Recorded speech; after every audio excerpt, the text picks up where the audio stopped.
योगः कर्मसु कौशलम्। सभी को प्रणाम, सभी को नमस्कार। तत्कर्मयन्न बंधाय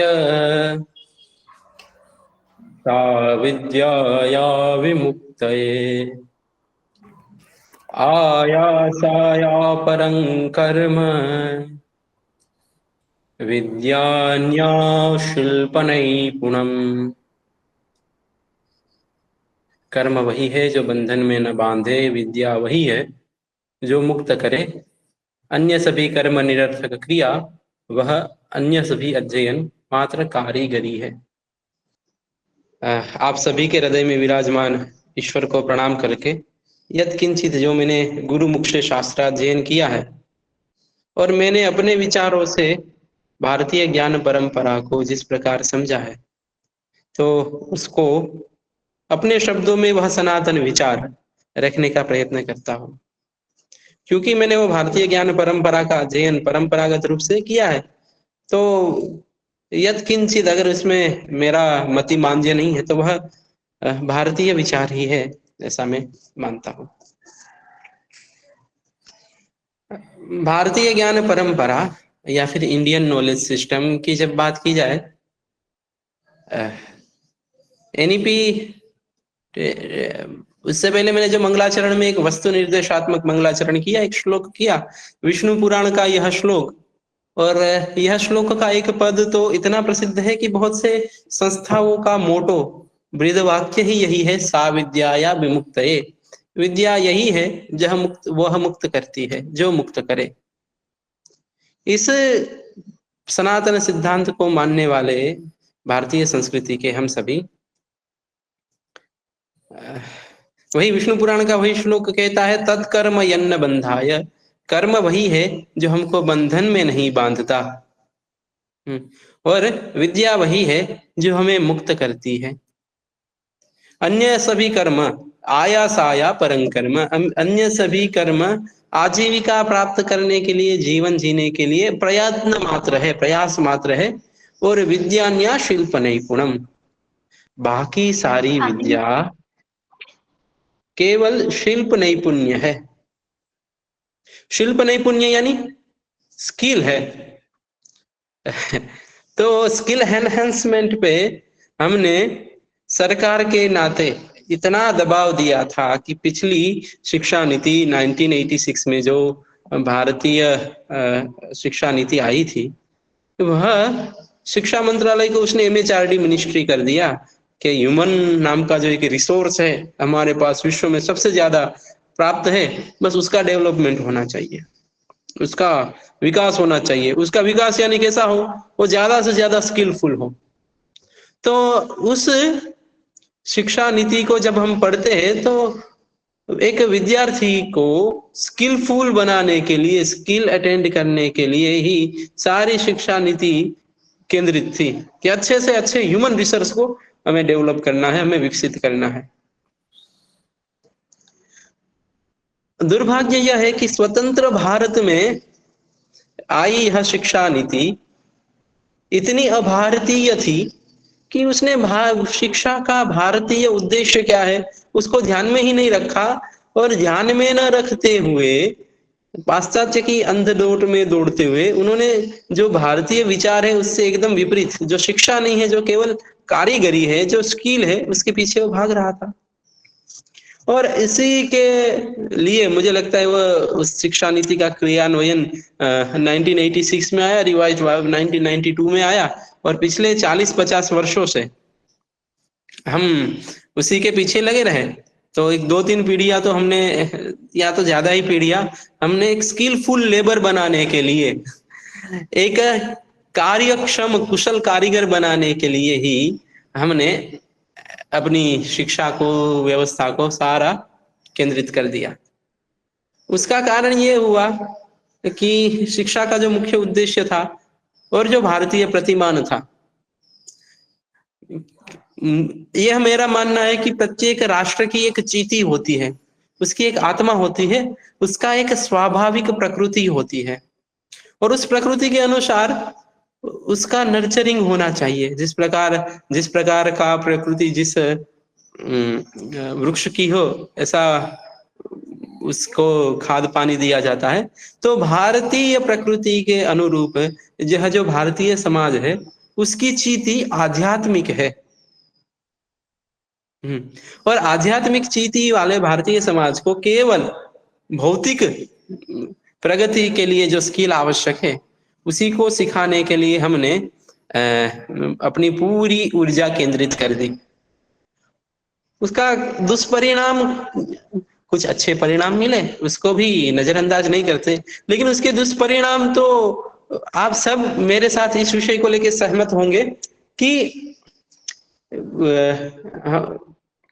हमने एक शिक्षा को नौकरी पाने का जरिया बना दिया। आत्म केंद्रित समाज का एक निर्माण कर दिया। व्यक्ति को कभी जो उसके जीवन का परम उद्देश्य क्या हो सकता है उसके विषय में विचार करने के लिए भी प्रेरित नहीं किया।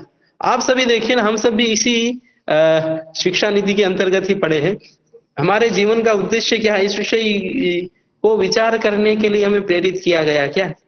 यह तो हमारे पुण्य जन्म के कुछ प्रताप होंगे कि और भगवान के हम पे ऊपर आशीर्वाद की एक शिक्षक जैसा उदात्त दायित्व हमें मिला, एक आध्यात्मिक कर्म हमें मिला, किसी को शिक्षित करने का जो ब्रह्म कर्म कहते हैं वह हमें मिला। पर यह जो शिक्षा का अपने उद्देश्यों से हट जाना था उसका आमूल चूल परिवर्तन करने का काम सौभाग्य से 2020 में आई नेशनल एजुकेशन पॉलिसी एनईपी 2020 ने किया।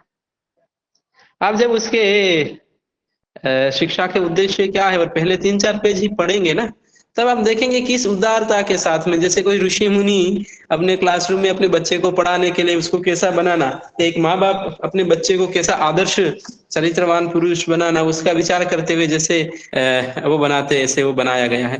और बनाया भी वैसे ऋषि तुल्य लोगों ने है। कस्तूरी रंगन जी इसरो के अपने चेयरमैन रहे, एकदम ऋषि तुल्य व्यक्ति। वो कौन जो फील्ड मेडल जिनको मिला है गणित का,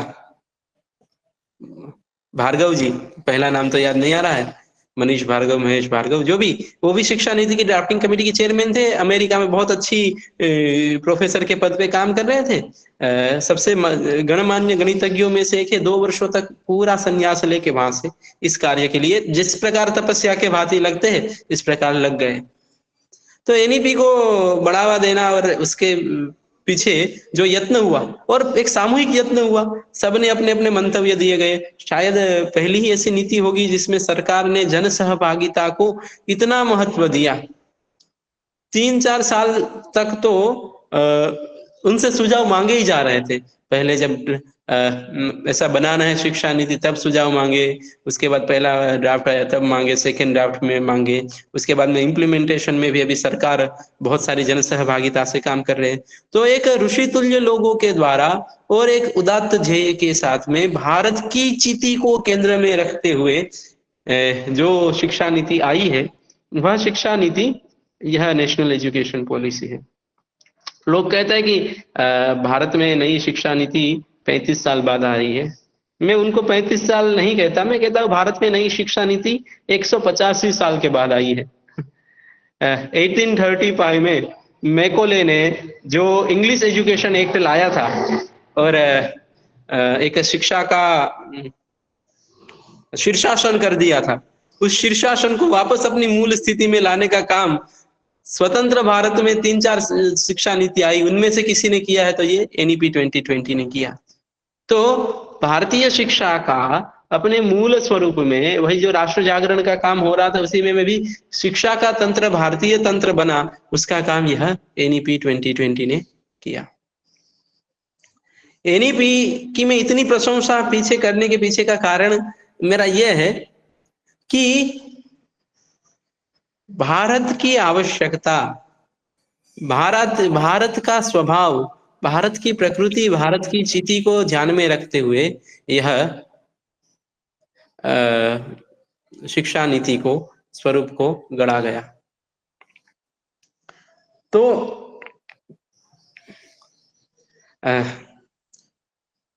इसमें एक चीज है, आप उसको देखेंगे तो हर बार देखा जाएगा। पहले तो उन्होंने अपने प्रस्तावना में भी कहा है कि भारतीय मनीषी ऋषि मुनियों ने जो ज्ञान दिया है, उस ज्ञान को हमें केंद्र में रखते हुए उस ज्ञान का उपयोग भी हमें पूरा करना है। पर जब वो पूरा ड्राफ्ट पढ़ेंगे 66 पेज का, आप देखेंगे कि कहीं ना कहीं उसने जो भारतीय मूल विचार था उसकी ओर जाने के लिए थोड़ा शिक्षक को, शिक्षा को आध्यात्मिक बनाने का प्रयत्न उसमें ही किया गया है। दूसरा, भारत अपने स्वत्व को जाने, वो आर वी, हम कौन है, हाँ, वह एक आत्मविस्मृति समाज को हो चुकी थी।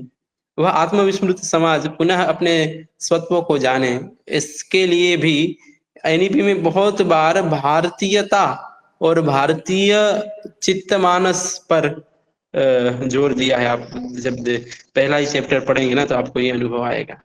वो कहीं और भारतीय मानस ही ऐसा है कि कभी मॉडर्न या तो फिर जो अच्छे उत्तम विचार है, नया को कभी तिरस्कार नहीं करता, लेकिन प्राचीन को भूलता भी नहीं। हम तो मानते हैं भद्रम करने भी शृणुयाम देवाः, पूरी दुनिया के कल्याणकारी विचार हमारे ओर आए। पर जो एक मुख्य था कि हम अपना स्वरूप को अपने हिसाब से करेंगे, तो उसमें जो एक बात इंटीग्रेट की गई कि भारतीय ज्ञान प्रणाली, भारतीय ज्ञान परंपरा को शिक्षा में, शिक्षा के हर स्तर में, वो प्राथमिक शिक्षा हो, माध्यमिक शिक्षा हो या उच्च शिक्षा हो, शिक्षा के साथ में इंटीग्रेट करने में आई। उसके वैसे देखा जाए तो भारतीय नॉलेज ट्रेडिशन, यह शब्द एनईपी में 2 बार ही आया है। पर उसके बाद में क्योंकि उसको इम्प्लीमेंट करने वाले लोग भी वो शिक्षा नीति का हार्द जानते हैं, तो उसको शिक्षा नीति को मुख्य उद्देश्यों को प्राप्त करने के लिए भारतीय ज्ञान परंपरा मुख्य धारा की शिक्षा के साथ में इंटीग्रेट हो, ये जरूरी था। तो ये करने के लिए यूजीसी ने भी बाद में गाइडलाइंस लाई कि टोटल क्रेडिट की 5% क्रेडिट, कम से कम 5% क्रेडिट आईकेएस में होनी चाहिए, इंडियन नॉलेज सिस्टम में होनी चाहिए। और इसी के अंतर्गत टीचर्स ट्रेनिंग प्रोग्राम चलते हैं, इंडक्शन प्रोग्राम चलते हैं, और यह बहुत सारे क्रियाकलाप चलते हैं अपने गवर्नमेंट ऑफ एजुकेशन मिनिस्ट्री ने, जो पहले एमएचआरडी थी, ह्यूमन को रिसोर्स मानने वाली। जो नाम में बहुत बड़ा परिवर्तन होता है ना, कि ह्यूमन को रिसोर्स मान के आप जिस प्रकार के निर्णय लेते हो, या तो शिक्षा अपने आप में ही एक बड़ा शब्द है, उसको करते हुए मानते हुए जब आप उसको केंद्र में रखते हुए आप अपने निर्णय लेंगे, तो वो भी एनईपी ने यही निर्णय लेके आया कि शिक्षा नीति, यह शिक्षा मंत्रालय यह नाम होना चाहिए, एमएचआरडी की जगह मानव संसाधन विकास मंत्रालय की जगह शिक्षा यह नाम होना चाहिए। तो शिक्षा मंत्रालय ने अपना एक आईकेएस डिवीजन खोला है। यूजीसी और एआईसीटी ने बहुत सारे कोर्सेज रिकमेंड किए हैं और मैंडेटरी किए हैं, लेकिन हर जगह ये एक प्रश्न है भाई, ये आईकेएस के पर इतना सरकार जोर दे रही है, लेकिन आईकेएस है क्या?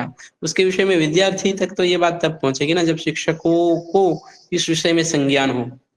हम सब ये कहीं ना कहीं जाने ही है, पर उसका एक फॉर्मल के लिए मुझे लगता है आज हमारा मिलने का यहाँ पर अवसर हमें प्राप्त हो रहा है। बीच में आपको कहीं इसके अभी आईकेएस को मैं बताना शुरू करता हूँ, कोई स्पेसिफिक क्वेश्चन हो तो आप चैट बॉक्स में भी पूछ सकते हैं, और बीच में भी कभी ऐसा चर्चा के लिए आपके लिए हमेशा मंच खुला है, संवादात्मक रूप से हम चलेंगे। क्योंकि आप, मुझे लगता है सुविदित है, पर आपने भी जो पढ़ा है, हमने भी जो पढ़ा है, उसको एक परंपरागत पर्सपेक्टिव के साथ में हम ये वो करेंगे।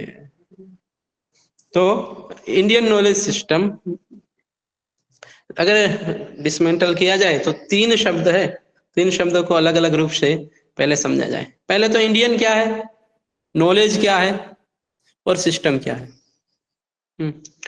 भारतीय ज्ञान परंपरा, मुझे लगता है कि भारतीय ज्ञान परंपरा तीनों अपने आप में एक इनट्रांसलेटेबल कहते हैं ना, जिसका ट्रांसलेशन अन्य भाषा में ना किया जाए, ऐसे शब्द है। भारतीय शब्द जो अर्थ को कहता है वह शायद पूर्णतया वह अर्थ इंडियन शब्द न कह पाए। ज्ञान को तो नॉलेज कह ही नहीं सकता, क्योंकि वह विवेक पूर्ण होता है। नॉलेज में मतलब वो अलग बात है। और सिस्टम, ट्रेडिशन, दो शब्द है परंपरा के लिए।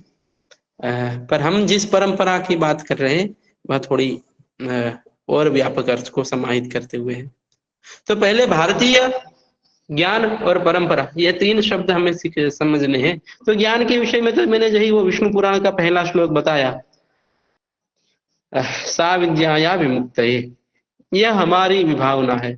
यह भारतीय मानस की विद्या को लेकर संकल्पना है। हम जीवन का परम उद्देश्य क्या मान, हम शिक्षा का परम उद्देश्य क्या मानते हैं? यह एक वाक्य विष्णु पुराण का हमें पूर्णतया बता देता है। कैसे?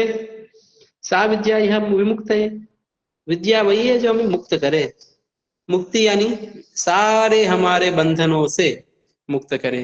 वो बंधन फिर सांसारिक हो, जड़ जगत के हो, भौगोलिक हो, मानसिक हो, या फिर अज्ञान के हो। जो बंधन से जो मुक्त करती है वह विद्या है।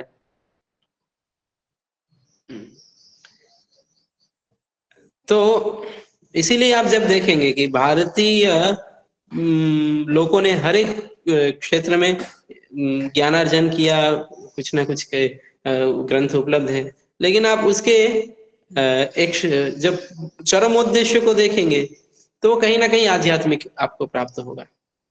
व्याकरण शास्त्र जब हम पढ़ते हैं, मैं वैयाकरण हूँ, व्याकरण मेरा मुख्य विषय है, तो व्याकरण शास्त्र जब पढ़ते हैं और महाभाष्य में पश्पशाहनिक में ही यह स्पष्ट कर देते हैं कि यह व्याकरण शास्त्र का उद्देश्य क्या है।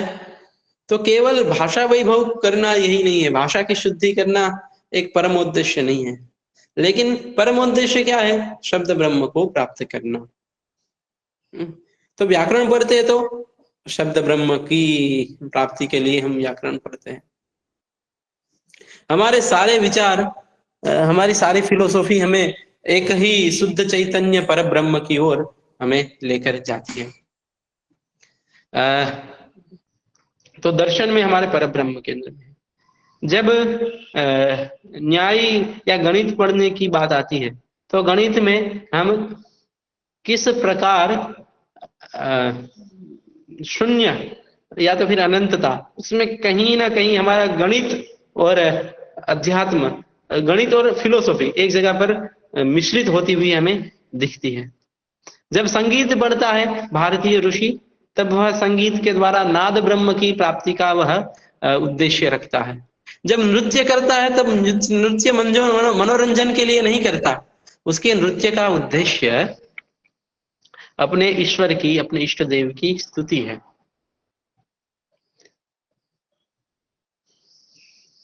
तो ग्रह भी, अपने घर भी जिस प्रकार बनाता है, तो उसके लिए जो वास्तु विद्या है, हाँ, वह घर बनाने के लिए भी इष्ट अनिष्ट का ध्यान रखता है। जो संसार के या तो फिर अवकाश के द्वारा संबंधित पूरा उसका एक विज्ञान है, उसका ध्यान रखता है। कहने का तात्पर्य, भारतीय मनीषी जब भी सोचता है कुछ विद्या में कोई भी थोड़ा सा भी आगे बढ़ता है, तो उस विद्या शास्त्र का अंतिम उद्देश्य, चरमोद्देश्य जो होता है वह होता है मोक्ष की प्राप्ति। कहीं ना कहीं वो मुक्ति के लिए प्रयत्न होता है। घोर तार्किक, हमारे यहाँ न्याय ना वो तर्क का ग्रंथ है, वहां तर्क के माध्यम से सिद्ध किया है। ईश्वर सिद्धि एक बहुत बड़ा प्रकरण है। तर्क के माध्यम से ईश्वर की सत्ता को स्वीकार किया गया। तो तर्क करता है तो भी इसीलिए करता है, कर्मकांड मीमांसा करता है तो भी इसीलिए करता है। तो ज्ञान यानी जो मुक्त करता है, और मुक्ति यानी भव बंधनों से मुक्ति। लेकिन ये भी करते करते कभी वो भौगोलिक चीजों को एकदम निरपेक्षतया वो करता है, एक उसकी अपेक्षा ही नहीं रखता, ऐसा भी नहीं है। जैसे परम ज्ञान का हमारा साधन या तो केंद्र है वह वेद है। तो वेद किसको कहते हैं?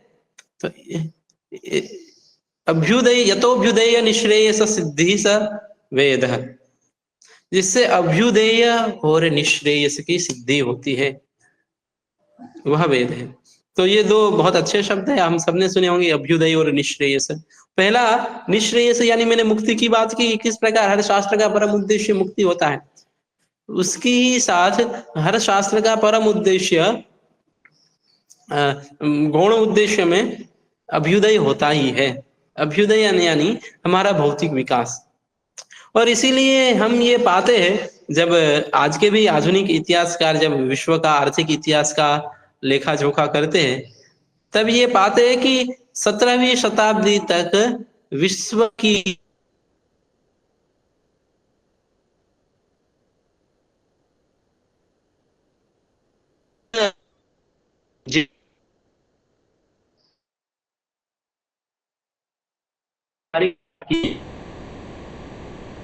क्योंकि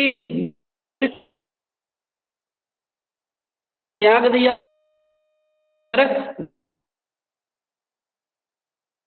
देते हुए वो चले विमुक्त है और पसंद है। सर आपकी आवाज ठीक से नहीं सुनाई दे रही है।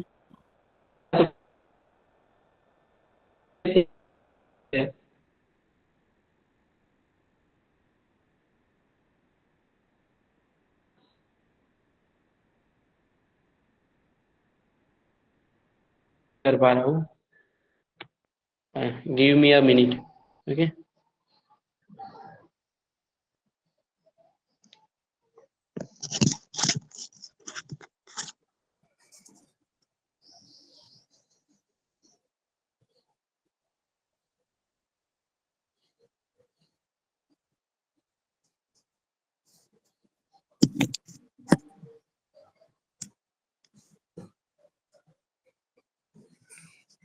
अभी ठीक है? अभी मेरी आवाज आ रही है ठीक से? यस सर, अब क्लियर आ रही है। कहाँ से नहीं आ रही थी, मतलब कहाँ तक क्लियर था ऐसा? मैंने ज्ञान को जो बताया, ज्ञान की भारतीय संकल्पना को स्पष्ट किया, मुझे लगता है वह तो हो गई होगी। ठीक है सर आप वेद के बारे में बता रहे थे सर। ओके, हाँ, तो मैं ऐसा बता रहा था कि जब हम मोक्ष की बात करते हैं तब भौतिकता को त्याग देते हैं, ऐसा नहीं है। क्योंकि भारत का जो केंद्रीभूत विषय है वेद, वह वेद क्या कहता है, वेद के धर्म के या तो फिर वेद के दो ही उद्देश्य है, यतोभ्युदय निश्रेयस सिद्धि स धर्म, जिससे अभ्युदय और निश्रेयस की सिद्धि हो। ये दो महत्वपूर्ण शब्द है, एक है अभ्युदय यानी भौतिक विकास, और दूसरा है निश्रेयस यानी आध्यात्मिक विकास या तो फिर मुक्ति। निश्रेयस यानी मुक्ति। तो जितना हम मुक्ति की ओर अग्रसर हो रहे थे, उतना ही भौतिक आवश्यकताओं की परिपूर्ति का भी ध्यान उस विद्या में था ही। मतलब आप जब व्याकरण पढ़ रहे हैं तो शब्द ब्रह्म परम उद्देश्य है, पर ऐसा नहीं कि आपकी भाषा की शुद्धि नहीं होगी। उसी प्रकार आप जब घर बनाते हैं वास्तुशास्त्र के अनुसार, तो उसमें सारे सिद्धांत तो रहेंगे, पर वो वेल बीइंग आपकी उसमें ध्यान नहीं रहेगी, ऐसा तो नहीं होता। ठीक है, तो अभ्युदय और निश्रेयस की हमने प्राप्त, इसीलिए मैंने एक उदाहरण भी दिया था कि आंगस मेडिसन नाम के एक इकोनॉमिस्ट है, विश्व का आर्थिक इतिहास उन्होंने लिखा है। जब 2000 के साल में 2000 वर्ष पूरे हो रहे थे ना, ईस्वी सन 2000 पूरा हुआ, तब एक मिलेनियल का आर्थिक इतिहास क्या है, उसमें उन्होंने किताब लिखी है, economic history of world millennial perspective. किताब आप प्राप्त करिए और कहीं से पढ़िए। उसमें वो बताते हैं कि भारत में 17वीं शताब्दी तक भारत विश्व की पूरी जीडीपी का 33 से 50% तक हिस्सा काबू करता था, या तो फिर विश्व की पूरी जीडीपी का 33% हिस्सा भारत से आता था। इसके विषय में पर्याप्त साक्ष्य भी उन्होंने दिए हैं। तो वो तभी संभव था जब हम भौतिकता को भी इतना ही महत्व देते थे जितना आध्यात्मिकता को। तो ज्ञान वह दोनों को कंसिस्ट करता है, पर मुख्य उद्देश्य जो था वह तो सा विद्या या विमुक्त है, वह तो मुक्ति के लिए ही विद्या होती थी। ठीक। दूसरा शब्द है ट्रेडिशन, या तो इंडियन नॉलेज सिस्टम। सिस्टम शब्द परंपरा एक समझ लीजिए, वैसे उसका सिस्टम का शब्दशः हिंदी अनुवाद करेंगे तो प्रणाली ऐसा होगा, पर तात्पर्य यहाँ परंपरा से है। परंपरा यानी क्या? लाखों वर्षों से चली आ रही अविच्छिन्न रूप से कहीं भी छिन्न नहीं हो रही और सतत चली आई यह परंपरा का नाम वह पर ऐसी भारतीय परंपरा है। एक आपको उद्देश्य एक उदाहरण में देता हूं, इससे भारतीय परंपरा कितनी सशक्त है और उनकी प्रविधियां क्या है उसके विषय में आपको सोचने के लिए वह थोड़ी प्रेरित करेगी। क्या था कि दुनिया का सबसे प्राचीन ग्रंथ कौन सा है? कोई बता सकता है? कोई भी प्राचीन ग्रंथ, विश्व का सबसे प्राचीन ग्रंथ? वेद। यस, ऑब्वियसली वेद। और पर्टिकुलरली कौन सा वेद? ऋग्वेद। ऋग्वेद। बहुत बहुत बहुत बहुत बढ़िया, ऋग्वेद। ठीक है ना? तो ऋग्वेद वह यह सभी को मान्य है, इस निर्विवादित यह वचन है कि ऋग्वेद अभी तक प्राप्त सभी साहित्य में प्राचीनतम साहित्य है, विश्व का प्राचीनतम साहित्य है। मतलब जो वैदेशिक लोग है ना, वो भी कहते हैं कि ऋग्वेद की रचना कम से कम 4000 वर्ष पहले तो हुई ही है, कम से कम। ठीक है ना? वो भी उनका बायस्ड है, और अपन तो वेद को अनादिकाल से मानते, पर ऐसे भी साक्ष्य प्राप्त हो रहे कि वेद 25-30 हजार वर्षों से ऐसे ही यही स्वरूप में है। ऋग्वेद का वह पहला मंत्र है, अग्निमीड़े पुरोहितम यज्ञस्य देव मृथ्विजम होतारम रत्नधातमम। यह मंत्र 10,000 वर्षों से इस प्रकार चला आ रहा है। तो 10,000 वर्षों पूर्व जहां कई की कई सभ्यता नष्ट हो गई, वह वेद उसी प्रकार संरक्षित है जिससे 10,000 वर्ष पहले जिस प्रकार वह गाया जाता था। अग्नि शब्द का उच्चारण आज से 10,000 वर्ष पूर्व जिस प्रकार होता था उसी प्रकार आज भी हो रहा है। उसमें ह्रस्व दीर्घ तो छोड़िए, उदात्त अनुदात्त स्वरित उसी प्रकार है जिस प्रकार आज से 10,000 वर्ष पहले थे। एक किताब या फिर कोई कविता 100 साल के बाद जब दूसरा एडिशन प्राप्त हो ना, उसके भी 3-4 अर्थांतर प्राप्त हो जाते हैं ना हमें, कि नहीं यहाँ यह शब्द होना चाहिए, यहाँ यह शब्द होना चाहिए। इतनी प्राचीन यह वैदिक परंपरा, ऋग्वेद में 10,582 मंत्र है। एक भी मंत्र में विवाद नहीं कि इस मंत्र में इस अक्षर के स्थान पे इस अक्षर हो, यह अक्षर होना चाहिए। यह श्रुति निर्बाधित रूप से चलती आ रही है और वर्षों से चलती आ रही है, सहस्त्राब्दियों से चलती आ रही है और बिना कोई परम परिवर्तन के चलती आ रही है, यथा तथा चलती आ रही है। यह शब्द राशि, क्योंकि हमने तो वेद के रक्षण को अपना परम उद्देश्य माना था, तो आपको ये आश्चर्य नहीं लगता क्या कि 10,000 वर्ष में जहां सभ्यताएं नष्ट हो गई, वेद ऐसे के वैसा ही है। 10,000 वर्ष में सिर्फ उदाहरण के लिए रहा हूं, वेद तो उससे भी प्राचीन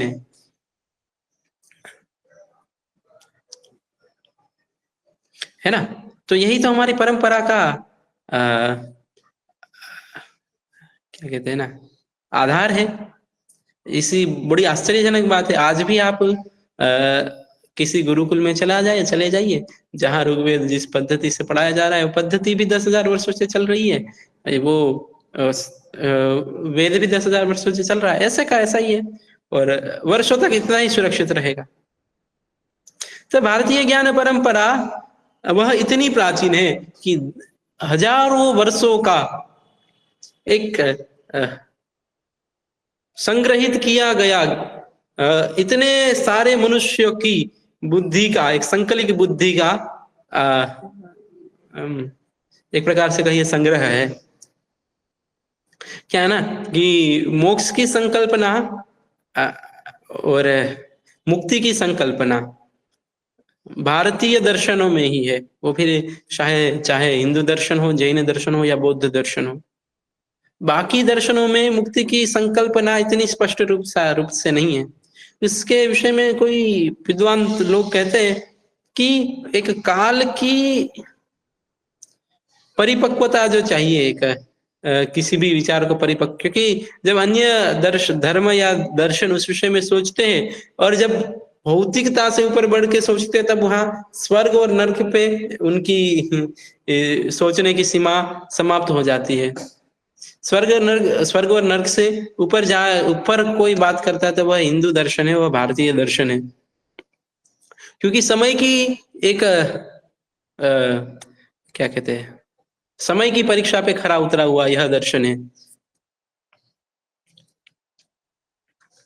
सॉरी, मुझे जरा एक कॉल आ रहा था। समय की परिपक्वता पे यह खरा उतरा यह भारतीय दर्शन है। तो 10,000 वर्षों से यह परंपरा निर्बाधित रूप से चलती आ रही है। और यह परंपरा सिर्फ वेद में नहीं, आज भी मैं भी व्याकरण पढ़ा, उसी परंपरा से पढ़ा, जब ऐसे ही पढ़ा जा रहा था। लेकिन ऐसा भी नहीं कि उसमें कोई अर्थ विस्तार नहीं हुआ। वृद्धिरादेश एक सूत्र ऐसा लिख दिया पाणिनि ने, आज आप पढ़ने जाओ तो 3 साल एक सूत्र के पीछे लगा दो, शायद यह सूत्र पूरा किया जाए। प्रथमा में भी वही सूत्र था, मध्यमा में भी वही सूत्र था, आचार्य में भी वही सूत्र था। अभी एक सूत्र में पीएचडी भी कर रहे हैं लोग। उस प्रकार का अर्थ विस्तार वाला यह एक ज्ञान जो इतने अबाधित रूप से चलती आ रही है, वह यह हमारी परंपरा है।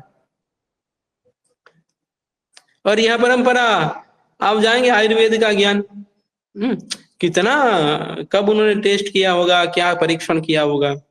एस्ट्रोनॉमी को देखिए आप, ग्रह की गति क्या होगी, वह अच्छे से ज्योतिष जानने वाला व्यक्ति बिना आकाश देखे कौन सी ग्रह की स्थिति अभी कहां पर होगी और आज से 100 साल बाद कहां पर होगी, एकदम एक्यूरेटली बता देगा। उसका एक गणित है पूरा। वो गणित पता नहीं कितने वर्षों के संशोधन के बाद उपलब्ध हुआ होगा, और वो तो इतना एक्यूरेट है कि आज के बाद जो मतलब सुपर कंप्यूटर्स भी उसको झुठला नहीं सकते। ठीक, तो यह मैं परंपरा की बात कर रहा हूं कि परंपरा से हमें क्या प्राप्त हुआ। ऐसी बहुत सारी परंपरागत ज्ञान है, परंपरागत विषय है जो अभी भी क्या कहते हैं, अनफॉर्चुनेटली वह परंपरा पहले जितनी मजबूत थी उतनी नहीं रही, पर अभी भी वो जीवित है। हम कभी भी ऐसा मान नहीं सकते कि क्योंकि यह मृत प्राय है। बहुत सारी परंपराएं भारत में जीवित है। भारत में भी 10,000 जितने गुरुकुल है, अपने को भले आपको लगे ना लगे, और उसकी योग्य व्यक्ति के पास जाए, आपको अच्छे गुरुकुलों का वो मार्गदर्शन भी करेंगे। तो वो चल तो रही है, पर पहले जितनी भले भव्यता उसमें नहीं हो, पहले जितनी व्यापकता नहीं हो, पर वो परंपरा तो चल ही रही। अब व्यापकता क्यों नहीं रही, उसके पीछे का संशोधनीय कार्य है, वह बाद में हम चर्चा में आएंगे, तब करेंगे। तो ज्ञान की मैंने संकल्पना आपको बताई, संकल्पना मैंने आपको बताई, परंपरा की संकल्पना क्या है। भारतीयता अभी मैं क्या कहते हैं, बहुत वो बात करके आगे फिर अष्टादश विद्या में आता है भारतीय ज्ञान, परंपरा, वास्तविकता में उसके मूलाधार क्या है। उससे पहले भारतीय क्या है, इंडियन क्या है।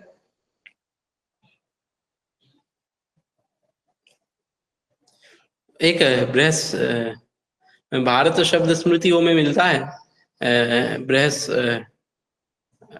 बृहस्पति स्मृति में यह श्लोक है, बहुत बार प्रसिद्ध श्लोक है, बहुत से लोगों ने सुना भी होगा। उत्तरम यत् समुद्रस्य हिमाद्रिश्चैव दक्षिणम वर्षम तन भारतम नाम, वर्षम तद भारतम नाम भारती यत्र संस्कृति। तो जो समुद्र के उत्तर में है, यहाँ हमारा जो हिंद महासागर है, और हिमाद्री से वो दक्षिणम, हिमालय के जो दक्षिण में है वह भारत, ऐसा है, ऐसा स्मृतियों में भारत।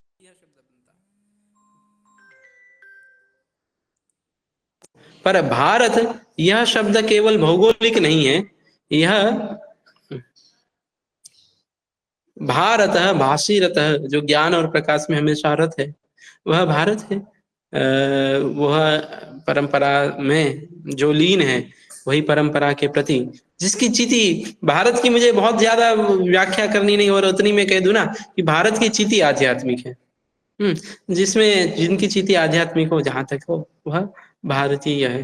कि तो बहुत सारा मनीषी लोग इसमें और व्याख्या करते हैं, कभी अवसर मिला तो इसके ऊपर और व्याख्या की जाएगी। पर अभी हम क्या कहते हैं, विषय की स्पष्टता के लिए थोड़ा और आगे बढ़ते हैं, क्योंकि समय मुझे लगता है कि अष्टादश विद्या को समझाने के लिए मिलता है। बहुत अच्छा हुआ, किसी ने बहुत सुंदर बता दिया कि भा शब्द दो शब्दों को मिला के मिला है, भा प्रकाश। मैंने उसकी आपको व्युत्पत्ति भी बताई, भासी रतः, प्रकाश में जो निरंतरता से ज्ञान प्राप्ति में, और ज्ञान की तो मैंने परिभाषा ही बताई, मुक्ति के लिए जो हमेशा प्रयत्नरत है। इसलिए स्वामी विवेकानंद जब विदेश में जाते हैं ना, तब कहते हैं कि भारत में आए बिना मुक्ति संभव नहीं है। उसको किसी जन्म से या तो कर्म से भारत में आना ही पड़ेगा। क्यों? क्योंकि वह मुक्ति की भूमि अगर कहीं है तो वह भारत ही है। अभी वो उन्होंने किस विदेश में बताया था, अमेरिका में परोक्ष दृष्टि से बताया था, वो अभी समझ में आ रहा है थोड़ा थोड़ा कि जो वास्तविक ज्ञान और मनुष्य जीवन का वास्तविक उद्देश्य है, वह उसकी पहचान भारतीय भूमि में ही हो पाना, या तो फिर प्रत्यक्ष रूप से भारतीय ज्ञान परंपरा में ही हो पाना संभव है। चलिए तो बाद में जाते हैं। तो भारतीय ज्ञान परंपरा, और भारतीय ज्ञान परंपरा का मुख्य आधार क्या? तो भारतीय ज्ञान परंपरा का मुख्य आधार है वेद। चतुर्वेद है हमारे यहाँ, 4 वेद है, ऋग्वेद, यजुर्वेद, सामवेद और अथर्ववेद। हम सबने सुना, कोई त्रयी वेद कहते हैं, अथर्ववेद थोड़ा बहुत बाद में आया। इन सभी वेदों का ही एक विस्तरण है। तो यह 4 वेद, वेद की उत्पत्ति कहाँ से हुई उसके विषय में बहुत सारे मतांतर है। कुछ प्राचीन लोग हैं, जैसे बहुत प्रसिद्ध मत मिलता है मैक्स मुलर का, परीक्षा में भी पूछा जाता है ना कि ऋग्वेद कितना प्राचीन है, तो उसमें ऑप्शन दिया जाता है 10,000 वर्ष ईस्वीसन पूर्व, 1,000 वर्ष ईस्वीसन पूर्व, 8,000 वर्ष ईस्वीसन पूर्व, 800 वर्ष ईस्वीसन पूर्व, 1200 वर्ष, और सही उत्तर है ईस्वीसन पूर्व 1200 वर्ष। ऐसा मैंने बहुत सारी कॉम्पिटिटिव एग्जाम में यह प्रश्न देखा। तो ईस्वीसन पूर्व 1200 वर्ष यह मंतव्य मैक्स मुलर का है। मैक्स मुलर ने कुछ गणना के आधार पे उसकी जो ऋग्वेद की भाषा है उसके आधार पे उसने ऐसा अनुमान लगाया कि ऋग्वेद का संहिता का रचना काल 1000 से 1200 सदी के बीच में ईस्वीसन पूर्व हुआ हो, ऐसा संभावना है। बाद में भले मैक्स मुलर ने ही तो कहा कि नहीं, वेद तो उससे कहीं प्राचीन है। उसने अपने उत्तर काल में ऐसा भी कहा कि मैं मानता हूं उससे तो कहीं ज्यादा प्राचीन वेद है, पर उसको हमने ध्यान में नहीं लिया। उसने अपने बहुत शुरुआती अध्ययन में कह दिया था कि मैं वेद है वह 1200 वर्ष प्राचीन है, तो हम वह विचार को ही मानते हुए आगे बढ़ते हैं। बहुत है, बाकी बहुत सारे पाश्चात्य लोग हैं, एम विंटरनिट्स भी है, जैकोबी है, उन्होंने वेद का जो कालखंड बताया, कोई ईस्वीसन पूर्व 3000 वर्ष कहता है, कोई ईस्वीसन पूर्व 4500 वर्ष कहता है। भूखनन आदि के अविनाश व्यास ने, ऐसा कुछ नाम है, वो आर्कियोलॉजिस्ट है, उन्होंने कुछ गणना के आधार पर ईस्वीसन वेद 25,000 वर्ष पूर्व होना चाहिए ऐसा बताया। बाल गंगाधर तिलक जी का वेद काल निर्णय एक पुस्तक ही है, उनपे भी उन्होंने वेद काल निर्णय पे बहुत सारा बात बताई गई। पर जो भारतीय प्राचीन मत है वह कहता है कि वेद है अपौरुषेय है। अपौरुषेय है यानी किसी की द्वारा उसकी रचना नहीं की गई है।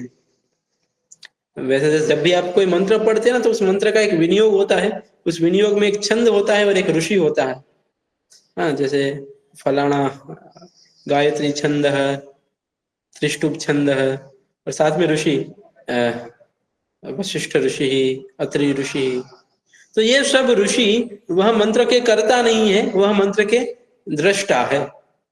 ऐसा कहता है यस्य निश्वसितम वेदा, वेद है वह भगवान का निश्वास के रूप में बाहर निकला और फिर वही अवकाश में रममाण वेद की ज्ञान ऋषि मुनियों ने तपस्या के द्वारा प्राप्त किया। तो उनको वेद मंत्र का दर्शन हुआ, यानी साक्षात्कार हुआ, और उन्होंने साक्षात्कार उन्हें शायद अपने शब्द दिए हो या तो फिर यथा तथा वो जो भी हुआ हो। पर भारतीय विचार यह मानता है कि वेद है वो अपौरुषेय है, अनादि काल से सृष्टि के आरंभ से चलते आ रहे हैं। स्वामी दयानंद जी, जिनकी आज 200 वर्ष की जन्म जयंती है, 200वीं जन्म जयंती है, वो तो 1 लाख वर्ष पूर्व वेद की रचना हुई या 3 लाख वर्ष पूर्व, ऐसा कुछ सत्यार्थ प्रकाश में कहते हैं। तो वेद की रचना को लेके मतभेद बहुत है, पर इस विषय को लेके एक भी मतभेद नहीं कि वह वेद भारत के विश्व का प्राचीनतम साहित्य है और सारी हिंदू संस्कृति का आधारभूत है। हम कहते हैं प्रमाणम परमम स्मृति ही, प्रमाणम परमम श्रुति ही। वेद यानी श्रुति, श्रुति कहते हैं वेद को, क्योंकि श्रवण के द्वारा ही उसका रक्षण हुआ था। पहले ही जैसे बोला गया, जैसे स्मरण श्रवण किया गया, वैसे ही किसी ने सुना और वैसे ही अपने शिष्य को सिखाया, उसने अपने शिष्य को सिखाया, उसे अपने शिष्य को सिखाया। तो श्रवण के द्वारा ही वेद की रक्षा हुई, इसलिए उसको श्रुति कहते हैं। पर वेद यह श्रुति वांग्मय कितना प्राचीन है उसके विषय में बहुत सारे मतभेद है, पर सबसे प्राचीन है उस विषय में मतभेद नहीं है। उपलभ्यमान साहित्य में सबसे प्राचीन कोई है तो वेद है, और हिंदू दर्शन का आधारभूत भी वेद है, क्योंकि सारा हिंदू दर्शन, या तो मैं भारतीय दर्शन यह शब्द प्रयोग करता हूँ, जैन हमारे यहाँ धर्म की संकल्पना नहीं है, हमारे यहाँ दर्शन की संकल्पना है। जैन एक दर्शन है, बौद्ध एक दर्शन है, हिंदू एक दर्शन है, सिखिज्म एक दर्शन है। ऐसा अगर हम मानते हैं तो कोई इस दर्शन के वह मानने वाले, वह कोई अलग धर्म नहीं है, ऐसा विद्वान लोग कहते हैं। इस विषय में मतांतर हो सकते हैं, उसमें कोई संभव नहीं। पर भारतीय संकल्पना तो ऐसे ही कहती है कि इसीलिए तो पुराणों में बुद्ध को विष्णु का अवतार माना गया है, तो फिर बौद्ध धर्म अलग से कैसे हो सकता है? पर वह दर्शन है। चलो, वो बहुत चिंतनीय विषय है और ये बहुत बड़ा बोल्ड स्टेटमेंट है, तो मैं ऐसे भी कोई ज्यादा इस विषय में कहूंगा नहीं। अगर आपका इसमें मत नहीं है तो मत मानिए, ठीक है। तो यह वेद, 4 वेद में 4 संहिता है। ऋग्वेद संहिता, उसमें मंत्र है, फिर उसी मंत्र से उस वेद यज्ञ की निर्देश कर रहे थे, और वेद का जो क्रिया पक्ष है उसको थोड़ा और स्पष्ट करने के लिए, वेदार्थ को स्पष्ट करने के लिए आरण्यक आए, ब्राह्मण ग्रंथ आए, ठीक है। और ब्राह्मण ग्रंथ का थोड़ा और ज्ञान कांड का थोड़ा विषय का वर्णन करते हुए आरण्यक आए, और उसके बाद में वही वेद का जो ज्ञान कांड है वो सबसे ज्यादा कहीं प्रसिद्ध हुआ, तो वह उपनिषद, तो उसके बाद में वह उपनिषद आए। तो 4 को मिला के आप वैदिक साहित्य ऐसा कह सकते हैं, ब्राह्मण, आरण्यक, उपनिषद और वेद स्वयं, ठीक है ना। लेकिन अपने यहाँ 18 विद्या स्थान बताया गया है, उस 18 विद्या स्थान का वर्णन करते हैं। हर एक दर्शन, हर एक धर्म का या तो फिर हर एक वेद का विषय अलग अलग है। ऋग्वेद स्तुति प्रधान है, बहुत सभी वैदिक देवताओं की स्तुति कही गई, इंद्र और अग्नि की सबसे ज्यादा की गई, अलग अलग उसमें विषय है।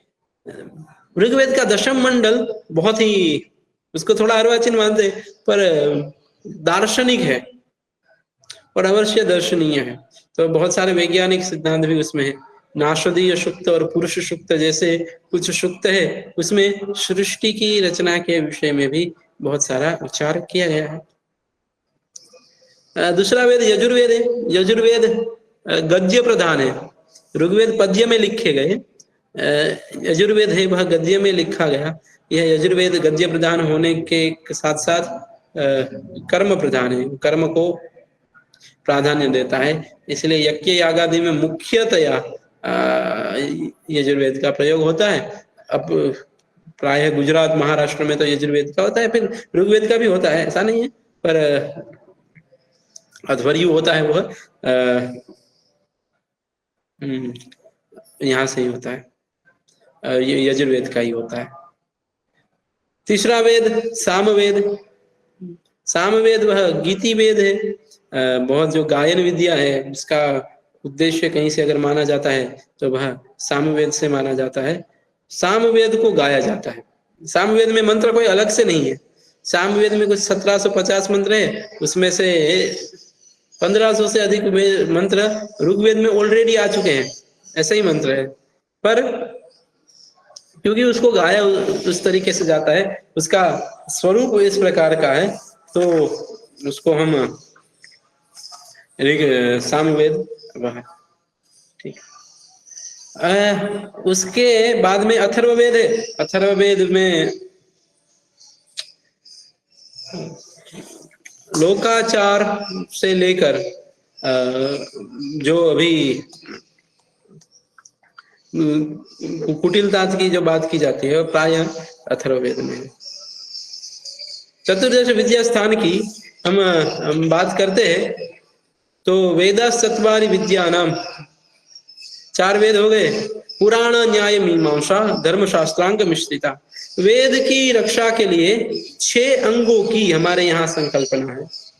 वेद के 6 अंग है, 6 वेदांग है। 6 वेदांगों की बात की जाती है तो कौन कौन से वेदांग है? तो पहला शिक्षा घ्राणम तो वेदस्य। शिक्षा यह वेद का घ्राण है, नासिका है। यह एक वेद पुरुष की संकल्पना की गई और उसके 6 अंग बताए गए। जैसे हमारे जैसे कोई लिटरली नहीं लीजिए, पर 6 अंग है। पहला हो गया शिक्षा। शिक्षा घ्राणम तु वेदस्य निरुक्तम श्रोत्रम उच्यते। शिक्षा है, वह शिक्षा वेदांग की रचना क्यों हो गई? एक प्रकार से जो फोनेटिक्स अभी हम जिसको कहते हैं, उच्चारण की शुद्धि, क्या है कि वेद की रक्षा के लिए वह उच्चारण की शुद्धता अत्यंत आवश्यक थी, और वह उच्चारण की शुद्धता का प्रतिपादक ग्रंथ वह शिक्षा रहती थी। शिक्षा अलग अलग प्रकार की शिक्षा ग्रंथ है। ऋग्वेद की अपनी अपनी शिक्षा होती है। पाणिनीय शिक्षा ऋग्वेद की है, याज्ञवल्क्य शिक्षा यजुर्वेद की है, आपस्तंभ शिक्षा सामवेद की, गौतम शिक्षा वह अथर्ववेद की। हर की अपनी अपनी एक शिक्षा है, और उसमें किस प्रकार के उच्चारण भेद इत्यादि होते हैं वह शिक्षा का विषय है। शिक्षा घ्राणम तु वेदस्य निरुक्तम श्रोत्रम उच्यते। निरुक्त करके एक वेदांग है। आप इसको लिख भी नहीं सकते। आज अनफॉर्चुनेटली मैंने आज वो पीपीटी बनाई नहीं है, क्योंकि मुझे बहुत बाद में इस व्याख्यान की सूचना मिली। दूसरा वेदांग है वह है निरुक्त। निरुक्त यानी क्या? जिसमें वेदों का वैदिक शब्दों का निर्वचन किया गया है, वैदिक शब्दों की व्याख्या की गई है।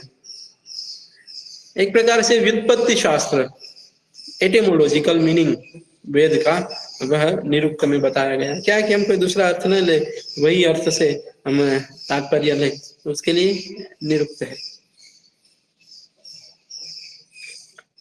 शिक्षा घ्राणम तु वेदस्य निरुक्तम श्रोत्रमुच्यते छंदः पादौ तु वेदस्य। वेद गाया जाए वह एक रिधम में गाया जाए, उसके लिए एक छंद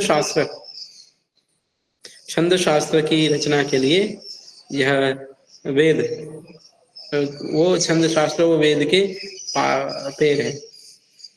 वैदिक और लौकिक छंद होते हैं। पिंगल ने बाद में छंद शास्त्र लिखा और उसके विषय में काफी संशोधन हो रहा है कि जो बाइनरी सिस्टम हम उपयोग कर रहे हैं वो कहीं ना कहीं छंद शास्त्रों की रचना में उसका उपयोग किया गया है, तो और बहुत प्रभावी ढंग से किया गया है, तो उसके विषय में काफी संशोधन हो रहा है।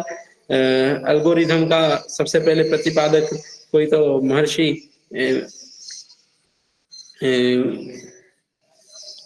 छंद शास्त्र को ही मान लेते हैं।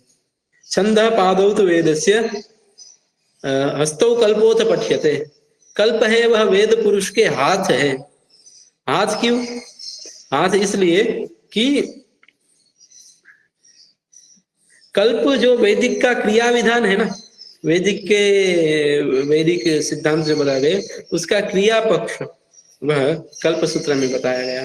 कल्प सूत्र में 4 प्रकार होते हैं, श्रौत सूत्र, धर्म सूत्र, गुह्य सूत्र और शुल्ब सूत्र। श्रौत सूत्र में श्रुति के जो आचार वाला विषय है उसकी मीमांसा की गई है। धर्म सूत्र में धर्माचरण में विषय में है।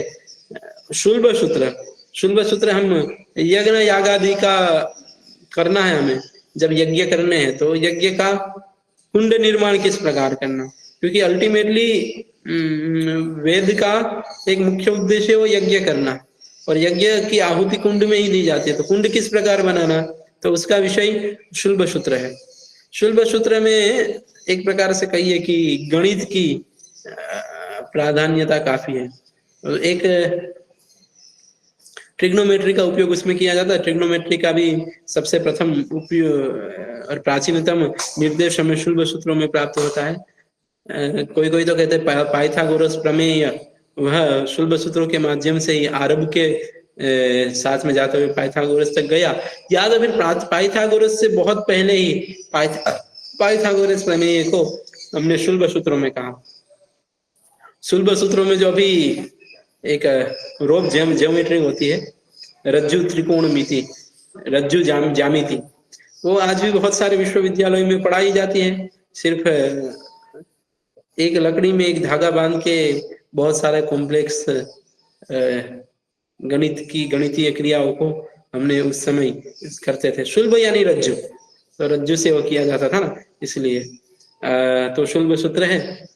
उसके बाद में और कौन सा रह गया? गुह्य सूत्र, कुछ उपदेश विषय का ज्ञान है वह गुह्य सूत्र में है। तो ये है 3, यह 4 है वह कल्प के भाग है। तो वेद के 4 अंग मैंने बताए। 5वां अंग हो गया ज्योतिषामयनम चक्षु। ज्योतिष वह वेद की आंख है। और आंख क्यों इस विषय में कहते हैं कि वेदा ही यज्ञार्थम अभिप्रवृत्तः कालानुपूर्वाश्च विहिताश्च यज्ञा। वेद है वह यज्ञ के लिए अभिप्रवृत्त हुए, और यज्ञ का कोई ना कोई काल होना चाहिए, और काल विधान शास्त्र ज्योतिष है, इसीलिए ज्योतिष है वह वेद की आंखें है। कौन सा कर्म कब करना वो देखने के लिए वेद का उपयोग किया जाता है, वेदांग ज्योतिष का उपयोग किया जाता है। ज्योतिष का सिद्धांत पक्ष मुहूर्त विचार के लिए हुआ, उसके बाद में तो बहुत विकसित हुआ। पूरी एस्ट्रोनॉमी, इंडियन एस्ट्रोनॉमी बहुत व्यापक विषय है। उसकी संगति आप कहीं ना कहीं वेद में कर सकते हैं। कैलकुलस और सबका भारत कार्य हुआ, लीलावती जैसे बहुत प्रारंभिक ग्रंथ, शून्य की प्रस्तावना, वो सब एस्ट्रोनॉमी के लिए भारतीय गणितज्ञों को आवश्यक पड़ी। और एस्ट्रोनॉमी है वह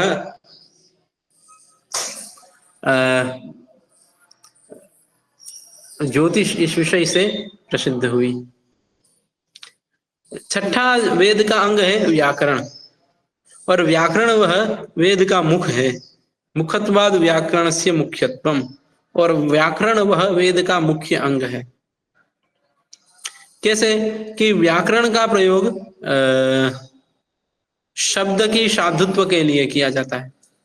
हमारे यहाँ भारतीय परंपरा में शब्द की शुद्धि को बहुत आवश्यक सम्मान देते हैं, क्योंकि वेद में जब आप यज्ञ करें और उसमें व्याहृति में अगर कुछ गलत भी हो गया हमसे व्याहृति, तो फिर उसका फल बहुत विपरीत मिल सकता है। आपने वो त्वष्टा ऋषि की कथा सुनी होगी। उनका बेटा था वृत्रासुर। त्वष्टा ऋषि वैसे देवताओं के गुरु थे, और कुछ अपमान होने के बाद में इंद्र को नाश कर दूंगा इसी उद्देश्य से यज्ञ किया, और यज्ञ में आहुति दी इंद्र शत्रुम वर्धस्व, तो इंद्र उसमें अंतिम अक्षर होता चाहिए, वो उदात्त की जगह अनुदात्त कर दिया, ह्रस्व दीर्घ नहीं, उदात्त की जगह अनुदात्त कर दिया। और इसके कारण इंद्र के शत्रु का नहीं, इंद्र का ही वर्धन हुआ, और उससे जो बेटा उत्पन्न हुआ वो अंत में इंद्र के द्वारा मारा गया। इस प्रकार की एक वेद में भी और पुराणों में भी एक कथा मानी जाती है। पर इस तात्पर्य यह है कि हमने उच्चारण और शब्द की साधुत्व को अत्यधिक महत्व देते हुए व्याकरण को वेद का मुख्य प्रयोजन बताया। और व्याकरण है वह मैंने आपको बताया ही पहले कि केवल शब्द साधुत्व के लिए नहीं, पर थोड़ा एक दार्शनिक भी है। अब भारत में कोई भी विषय हो, उसका एक जब अंतिम बिंदु वो करेंगे, आप देखेंगे, तब वो दर्शन ही आपको उपलब्धिमान होगा। तो मैंने अभी तक आपको 10 शिक्षा के मूल स्थान बता दिए। वेदाः 4 वेद बताए मैंने, उसके बाद 6 अंग, वेद के 6 अंग बताए। उसके अलावा 4 बता दे, पुराण, न्याय, मीमांसा, धर्म शास्त्रांग मिश्रितः। पुराण, न्याय और मीमांसा।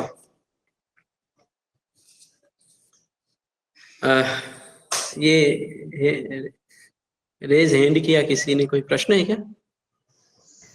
सर आपने बोला 6 वेदांग बोले ना आपने, वो खाली एक बार सर थोड़ा रिपीट, मतलब खाली वो क्या क्या है टाइटल्स थोड़ा रिपीट करोगे प्लीज?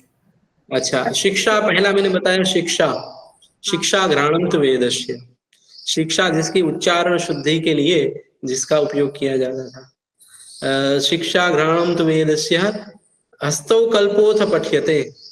हस्त है यानी हाथ है, वह कल्प शास्त्र है। हस्तो कल्प। छंद पादौ तो वेदस्य, तीसरा अंग हो गया पैर के रूप में छंद, और चौथा अंग हो गया छंद के बाद में निरुक्तम श्रोत्र मुच्यते, हो गया निरुक्त। कल्प, शिक्षा, कल्प, छंद, निरुक्त, अंत में आ गया ज्योतिष और व्याकरण। यह 6 वेदांग है, वेद के 6 अंग हैं। उससे बहुत सारे शास्त्रों की हमारे यहाँ फिर आगे वृद्धि हुई। उसके पश्चात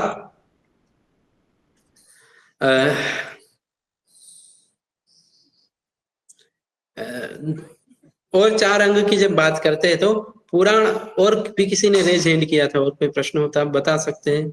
कौन है? रतन जी।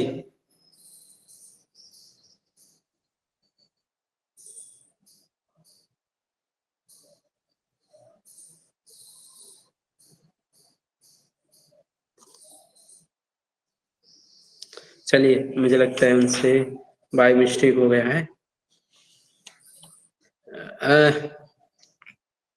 ठीक है, तो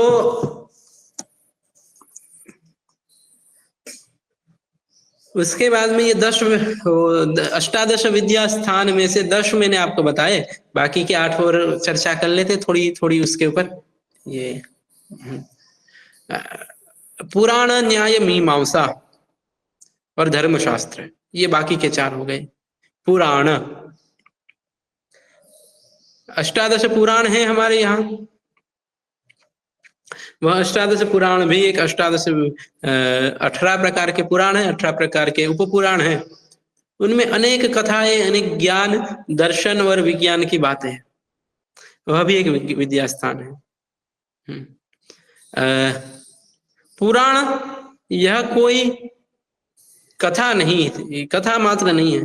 पुराणों में कथा के माध्यम से बहुत सारे उदाहरणों के माध्यम से धर्म को, दर्शन को समझाने का प्रयत्न किया गया है।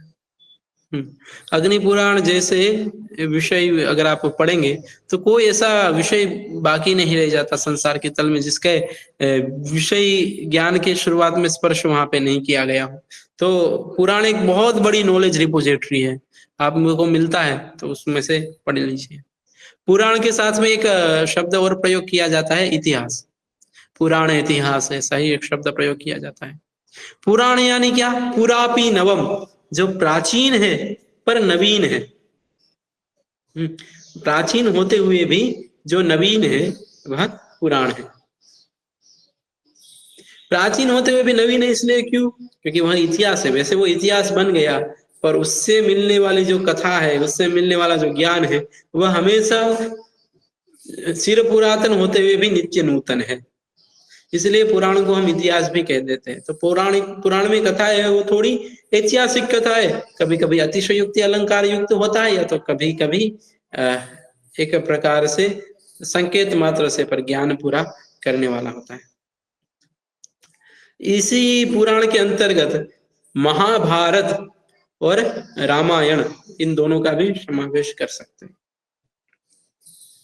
क्या है ना कि भारत का इतिहास दर्शन का, इतिहास के प्रति देखने का जो नजरिया था वह काफी वर्तमान में प्रसिद्ध नजरिए से भी एकदम अलग था।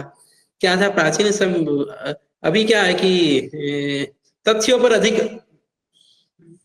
जोर दिया जाता है।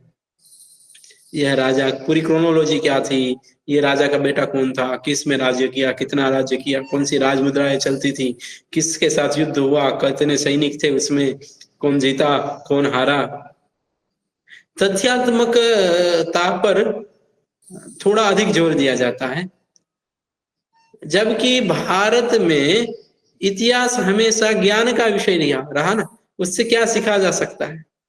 तो महाभारत की कथा ऐतिहासिक दृष्टि से कितनी ऐतिहासिक, वो भी पूरे प्रमाण मिलते हैं कि दुर्योधन और पांडव और कौरव के युद्ध हुआ ही था, पर जो पूरा जोर दिया गया है वह आप वो पूरी कथा से हमारे लिए शोचनीय चीज कौन सी है, हमारा वर्तन क्या होना चाहिए, हमारे लिए सीखने लायक चीजें क्या है।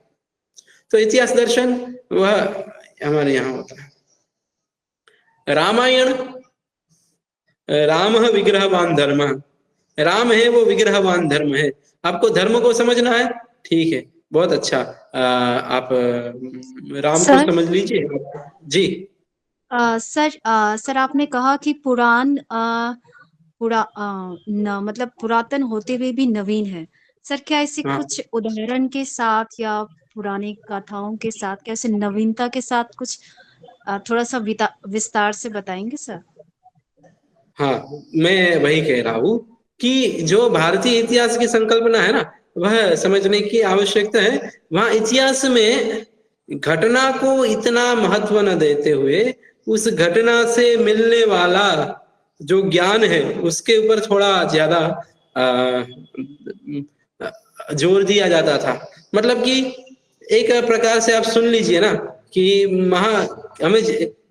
हमारा वर्तन क्या होना चाहिए, क्या नहीं होना चाहिए, वो महाभारत समझ के हम सीख सकते हैं, देख के पढ़ के हम समझ सकते हैं ना। वैसे महाभारत की गणना पुराण में नहीं होती, पर पुराण शब्द वहाँ उपलक्षण है, वहां से महाभारत का भी ग्रहण कर सकते हैं। तो रामादिवत वर्तितव्यम न रावणादिवत, जब हम रामायण पढ़ते हैं तब हमारा वर्तन कैसा होना चाहिए, राम की तरह होना चाहिए, रावण की तरह नहीं होना चाहिए।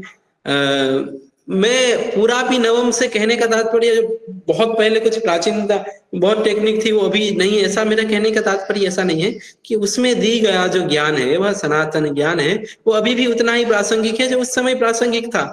भगवत गीता पुराण से निकली, विदुर नीति पुराण से निकली, महाभारत का राज भीष्म जो दुर्योधन को बोध देते हैं वह पुराण से निकला, पर वो आज भी कितना प्रासंगिक दिखता है।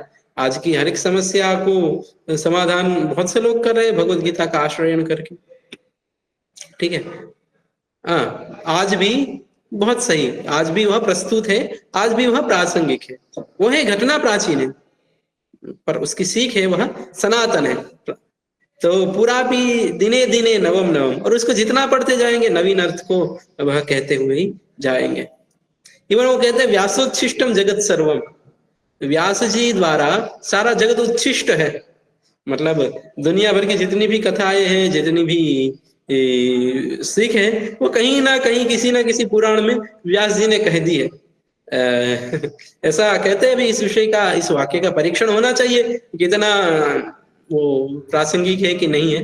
पर मैंने एक पीएचडी एक रिसर्च पेपर बहुत पहले, रिसर्च पेपर या तो कोई आर्टिकल ऐसे बहुत पहले पढ़ा था, उसमें उन्होंने शेक्सपियर की जितने भी नाटक थे वो सारा कथानक किस प्रकार व्यास जी ने कहीं ना कहीं किसी न किसी पौराणिक कथा में समाहित किए गए थे ना, उसका उन्होंने अच्छा डिस्क्रिप्शन दिया था। मैं उदाहरण के लिए जैसे एक आध बता दूं, रामायण कितनी प्राचीन है लेकिन आज भी दुनिया में सबसे ज्यादा कोई शो देखा जाता है तो रामायण है। जब दूरदर्शन पे कोरोना के समय वो पुनर्प्रसारित किया गया, कौन सा ऐसा व्यक्ति था जिसने रामायण पहले देखी हुई नहीं थी?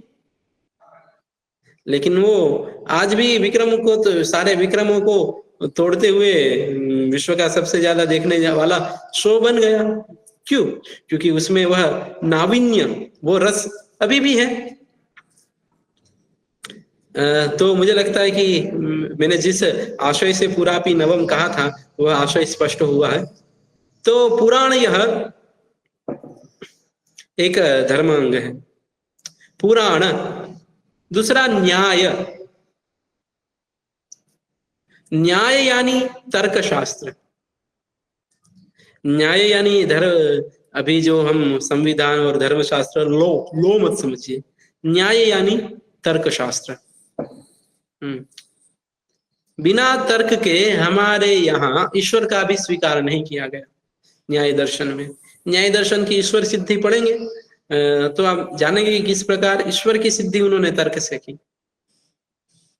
बहुत बड़ी है ईश्वर सिद्धि का विवाद, पर पढ़ना चाहिए। तो वो प्रमाण और प्रमेय का विचार करते करते, तो भारतीय क्या होता है ना कि हम ऐसा बहुत बार मान लेते कि ये इसको हम पुराण वगैरह को माइथोलॉजी कह देते हैं ना, कि ये तो सारी मीथ है, उसके आधार पे कुछ कथाएं प्रसिद्ध हुई।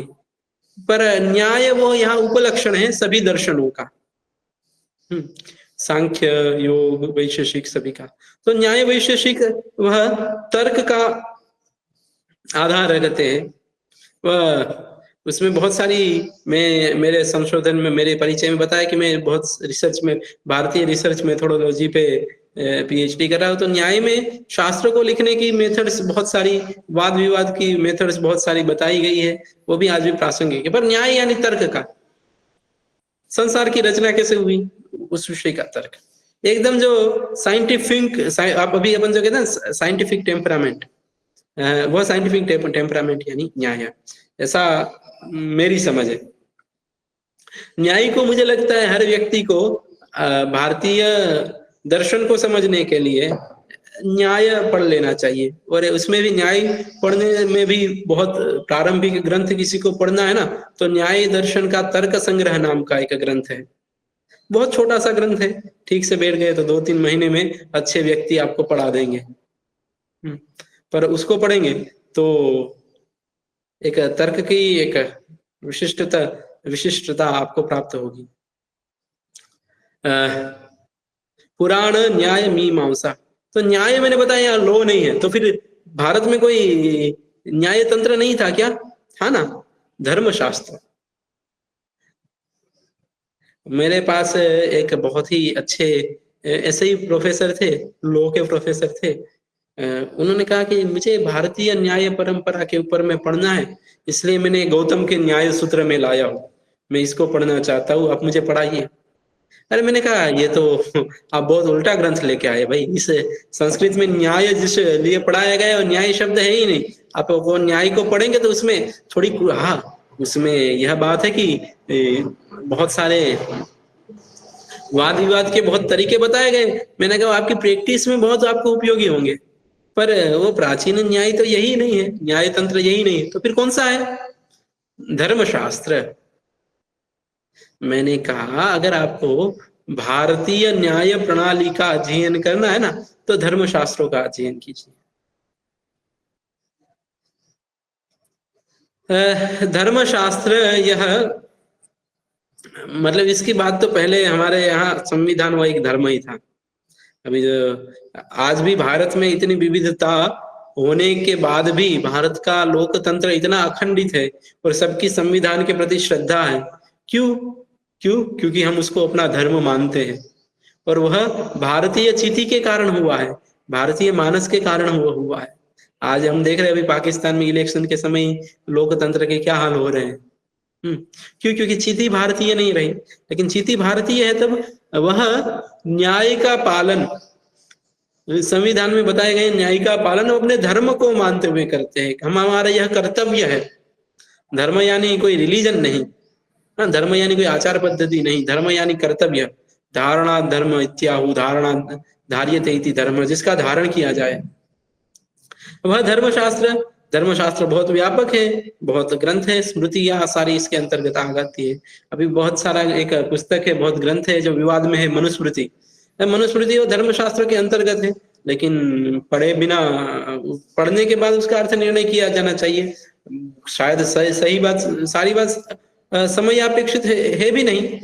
वास्तविकता में क्या है कि वो एक न्याय धर्मशास्त्र का एक कंटिन्यूअस इवेल्युएशन हुआ है, उसको देखने का आवश्यकता है। मनु ईस्वीसन पूर्व 2री-3री शताब्दी में मनुस्मृति लिखी गई, फिर उसके बाद भी उसी का ही पालन करते हुए कुछ लोग आए गए, ऐसा नहीं है। हमारे यहाँ ईस्वीसन 11वीं शताब्दी में देवल स्मृति भी प्राप्त होती है। वो देवल स्मृति तक सारा किस प्रकार धर्म का सतत विकास हुआ वह आप धर्मशास्त्र के अंतर्गत एक अध्ययन का विषय है। आप देखेंगे किस प्रकार समयोचित, क्योंकि संविधान में भी अमेंडमेंट की आवश्यकता है ना, वैसे धर्मशास्त्र में भी अमेंडमेंट होते रहे। उसका हमने उस दृष्टि से देखा ही नहीं। जो सबसे पहला प्रारूप था उसको ही हमने निंदा करके वो पूरे विषय को ही निंदा कर दिया। ऐसा नहीं, आज भी आचरण तंत्र में जो भी जाते हैं, ऐसे योग्य व्यक्ति के पास में जाके अगर उसका चिंतन किया जाए तो मुझे लगता है उस विषय में और ज्ञान हमें प्राप्त हो सकता है। तो पुराण, न्याय, मीमांसा। मीमांसा एक शब्द है। मीमांसा वह आचार शास्त्र है। वेद में जो मीमांसा शब्द, वैसे तो वेद में जो यज्ञ और कर्म की बात की गई है, तो वह यज्ञ किस प्रकार किया जाए उसका आचरण शास्त्र वह मीमांसा है। पर मीमांसा भी एक ऐसा इसके अंतर्गत ले सकते हैं कि एक आचरण शास्त्र। चलिए, तो ये चतुर्दश विद्या स्थान मुझे लगता है हो गया। कोई अष्टादश विद्या स्थान कहते हैं। इसके अलावा 4 उपवेद है और बहुत ही आवश्यक है। अष्टादशी विद्या स्थान है। ऋग्वेद का उपवेद है आयुर्वेद। आयुर्वेद के विषय में बताने की आवश्यकता है ही नहीं, वो अपनी ही उसकी आज भी इतनी आवश्यकता अपनी ही उपयोगिता से सिद्ध है। कोरोना में सबसे ज्यादा जाने किसी ने बचाई तो आयुर्वेद नहीं बचाई। हम सबकी इम्यूनिटी वो काढ़ा पी पी के ही आई है, तो उसकी उपयोगिता से हम सब परिचित है। हाँ, तो बहुत कॉम्प्लेक्स और बहुत व्यापक वह अपना आयुर्वेद रहा। वो कहते हैं विश्व में, वो भी कथा आपने सुनी होगी कि 18वीं शताब्दी में वो एक टीपू सुल्तान के साथ कोई अंग्रेज सिपाही ने युद्ध किया और उसकी नाक काटी गई थी। तो किस प्रकार बेलगांव के सहजतम नामक वैद्य ने शस्त्र क्रिया करके उस नाक को जोड़ दिया था। पहली प्लास्टिक सर्जरी कहीं होती थी तो भारत में होती थी। सुश्रुत संहिता आप देखेंगे तो सर्जरी का एक पूरा विधान है। तो आयुर्वेद अपने आप में एक बहुत बड़ा विद्या स्थान है। वो ऋग्वेद का उपवेद है। तो मैंने पहले तो 4 वेद बताए, उसके बाद वेद के 6 अंग बताए, उसके बाद में 4 अंग बताए, पुराण, न्याय, मीमांसा और धर्मशास्त्र। 5वां बताया 4 उपवेद। तो पहला तो हो गया आयुर्वेद। दूसरा यजुर्वेद का उपवेद है धनुर्वेद। धनुर्वेद यह युद्ध शास्त्र है। युद्ध किस प्रकार किया जाना चाहिए, युद्ध के अंग केवल धनुर्विद्या नहीं है उसमें, पर उसका एक विस्तृत वर्णन उसमें है। पूरी एक युद्ध व्यवस्था से लेके युद्ध की शांति स्थापित करने तक की बातें धनुर्वेद में है। गांधर्व वेद है सामवेद का उपवेद। नृत्य कला आदि, नाटक आदि जितना भी ललित ज्ञान है ना, ललित कला वगैरह, उस सबकी उत्पत्ति सामवेद में हुई और सामवेद के उपवेद गंधर्व वेद में हुई। अर्थवेद, अर्थशास्त्र, इकोनॉमी, संसार कैसे चलेगा, खेती कैसे करनी है, वृक्षायुर्वेद है, प्राणियों का पोषण कैसे करना है, उन सब का ज्ञान वह अर्थवेद, अथर्ववेद का जो उपवेद है उसमें दिया गया है। मैं 10 मिनट, अंतिम 3:30 बजे ब्रेक है तो 10 मिनट थोड़ी चर्चा के लिए, क्योंकि मैंने जो बताया उसमें आपको कुछ वो हो, कोई प्रश्न हो, कोई स्पष्टीकरण की आवश्यकता हो तो आगे के 10 मिनट है। तो ये अष्टादश विद्यास्थान के विषय में मैंने बताया। तो यह अष्टादश विद्यास्थान वह भारतीय ज्ञान परंपरा का आत्मा, ये इतने तक ही सीमित है ऐसा नहीं है। सारी प्रक्रिया या तो फिर सारे ज्ञान यहीं से शुरू हुए हैं। कोई ना कोई स्ट्रीम है वो यही, मुख्य वेद, वेद से अष्टादश विद्यास्थान, और बाकी भारतीय पाक शास्त्र, विमान शास्त्र, भोग से लेके योग तक सब कुछ भारत ने, ऐसा जीवन का कोई अंग नहीं है जिसमें भारतीय ऋषि मुनियों ने ग्रंथ की रचना नहीं की, एक विज्ञान स्थापित नहीं किया, एक शास्त्र स्थापित नहीं किया। पर इन सब का मुख्य आधार तो यह अष्टादश विद्यास्थान ही है और उसका मुख्य आधार वेद है। और वेद को जब हम अपनी शिक्षा में इंटीग्रेट करेंगे तो वैदिक विचार आएगा। वैदिक विचार वह आध्यात्मिक है और आध्यात्मिकता वह भारत की चिति है। और अपनी चिति अनुसार, अपने स्वभाव अनुसार जब अध्ययन होता है और कर्म होता है तभी एक व्यक्ति अपने आप को पहचान पाता है। और भारत इस युग में जब अपनी पहचान पा रहा है, और वो एक सोता हुआ शेर था, कुछ वर्षों की गुलामी के कारण थोड़ा अपने स्वरूप को भूल गया था, कोलोनाइज्ड माइंडसेट होने के कारण, उसको अभी अलग करके अपने स्वरूप में स्थित होने का यह कार्य IKS के माध्यम से, इंडियन नॉलेज सिस्टम के माध्यम से होगा, ऐसा मेरा निश्चित विचार है। और इस सब के पुरोधा हम हैं। एक शिक्षक के नाते यह हमारा कर्तव्य है कि हम अपने आप को जाने और अपने शिक्षक, अपने शिष्यों को अपने आप को जानने में हम अग्रेसित करें। आत्मनो मोक्षाय जगद हिताय, यह जो भारतीय विचार है उसको हम साक्षात्कृत करें।